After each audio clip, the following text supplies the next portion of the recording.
દાર્જિલિંગની વાદીઓમાં મોદીજી માટે ઉમળકો, પ્રકૃતિ વચ્ચે દેશભક્તિનો જુસ્સો.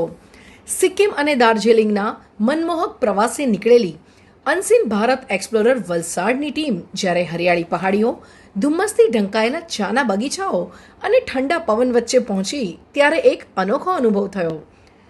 આજરોજ બંગાળના પરિણામોમાં ભારતીય જનતા પાર્ટીની જંગી જીત બાદ દાર્જિલિંગના સ્થાનિકોમાં મોદીજી માટેનો ઉમળકો સ્પષ્ટ જોવા મળ્યો.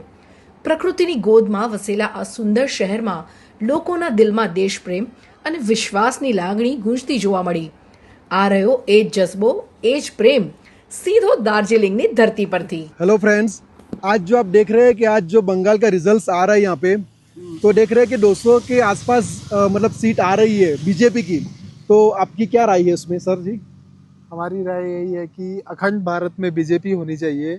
और जैसे कि आप देख रहे हैं कि 21 राज्यों में तो पहले ही बीजेपी है और ये एक राज्य में और बीजेपी आ गई है.